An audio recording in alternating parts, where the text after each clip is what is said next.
চলে আসলাম আরও একটা নতুন রেসিপির সাথে। আজ বানাবো পাটিসাপটা।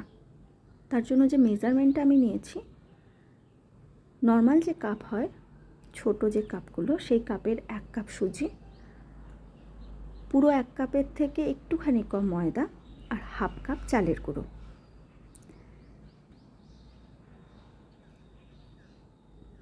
এবার এর মধ্যে আমি মিশিয়ে দিচ্ছি খেজুরের গুড়।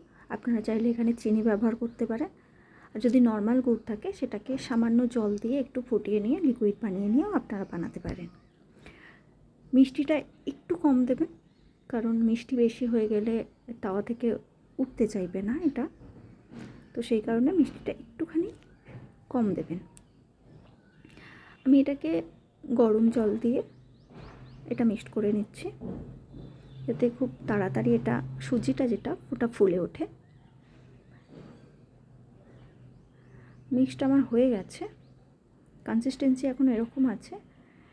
এর মধ্যে আমি কিছুটা মৌরি ক্রাশ করে এর মধ্যে মিক্সড করে দিলাম, দিয়ে এটা কিছুক্ষণ রেস্ট করতে দেব।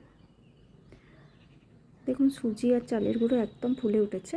এর মধ্যে আরও সামান্য কিছুটা জল গরম মিশিয়ে এটা একটুখানি লিকুইডি ফর্মে আমি নিয়ে আসবো। এটা একটুখানি বেশি গাঢ় লাগছে আমার, তো সেই কারণে দেখুন কনসিস্টেন্সি এখন এরকম আছে। এবার একটা ফ্রাইং প্যান নিয়ে তার মধ্যে একটুখানি তেল ব্রাশ করে নিলাম। এবার যে সুজির যে লিকুইডটা বানিয়েছিলাম সেটা আমি তাওয়ার মধ্যে দিয়ে এভাবে তাওয়াটা ঘুরিয়ে ঘুরিয়ে আমি একটা শেপ দিয়েছি, গোলাকার চেষ্টা করেছি। এবার এর মধ্যে আমি নারকেলের যে পুরটা বানিয়েছিলাম সেই পুরটা আমি দিয়ে এবার খুন্তির সাহায্যে হাত দিয়ে ভাঁজ করে নেব। প্রথমেরটা একটুখানি অসুবিধা হবে, তাওয়াটা গরম হয়ে গেলে পরেরগুলো আস্তে আস্তে ঠিকভাবে উঠে যাবে। আমার একটা রেডি হয়ে গেল, দ্বিতীয়টার জন্য প্রিপারেশন নিচ্ছি। একইভাবে একটুখানি তেল ব্রাশ করেছি। এবার এর মধ্যে আরও কিছুটা লিকুইড দিয়ে তাওয়াটা ঘুরিয়ে ঘুরিয়ে একটা রাউন্ড শেপ দেওয়ার চেষ্টা করছি। এভাবে করার কারণ হচ্ছে আমি পাতা বা ডাপুর সাহায্যে যেভাবে রাউন্ড শেপ দেওয়া যায় আমি সেভাবে পারি না, তাই এভাবেই দিয়েছি। এরপর আমি পুরটা দিয়ে নিচ্ছি। পুরটা দেওয়া হয়ে গেলে এরপর খুন্তির সাহায্যে খুব হালকা হাতে এটাকে আমি ফোল্ড করে নেব।